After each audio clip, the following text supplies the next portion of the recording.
rapporté par l'imam Ahmad, ce hadith qui nous remonte le moral et qui nous dit dans tous les cas, je fais dua. Parce que dans tous les cas, même si l'invocation n'est pas acceptée, tu as quand même adoré Dieu. On va dire, tu as fait dua, il y avait un obstacle qui fait que Allah n'a pas accepté ta dua. Mais quand même, en faisant dua, tu as adoré Dieu quand même. Donc tu n'es jamais perdant dans le dua.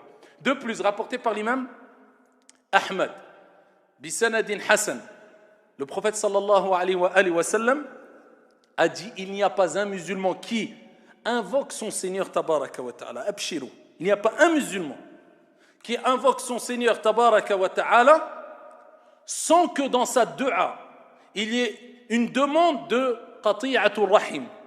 Le fait de demander que les liens de parenté soient coupés. Parce que si tu demandes des choses haram à Allah Azza wa Jal, Allah ne t'acceptera pas, même si tu remplis les conditions.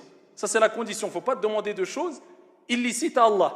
Donc, la clause ici, ou la condition, le prophète il dit, il n'y a pas un musulman qui invoque Allah subhanahu wa ta'ala sans demander à Dieu qu'il y ait une rupture des liens de parenté, ou bien un péché.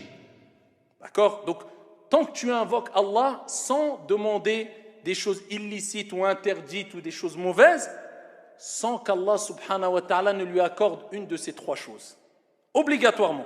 Et il dit, alayhi salatu wassalam, ou Allah va accepter ton invocation. Khalas, tu as demandé ça, Dieu va te le donner. Ou peut-être que tu vas demander, Dieu ne va pas te le donner. Est-ce que ça veut dire que ton invocation n'est pas acceptée? Non. Ou, il dit, alayhi salatu wassalam, Dieu lui réserve l'exaucement, le résultat de son invocation pour l'au-delà. Il aura une récompense dans l'au-delà, il dirait, ya Rab, c'est quoi? Tu te rappelles, tu nous as invoqué? On te l'a donné? Non. Eh bien, elle est là, ton invocation. Ou, troisième des choses, écoute bien, il devait t'arriver un mal, peut-être hadith, un accident, ou un malheur, par la cause de ta dua, Rabbil Alamin, Allah Jalla wa Ala, il t'a préservé de ce mal. Il a écarté ce mal de toi. Donc dans tous les cas, trois choses. Soit Allah il accepte, soit il te garde pour l'au-delà, ou soit il devait t'arriver un malheur, Allah il t'a préservé de ce malheur en échange de ton invocation.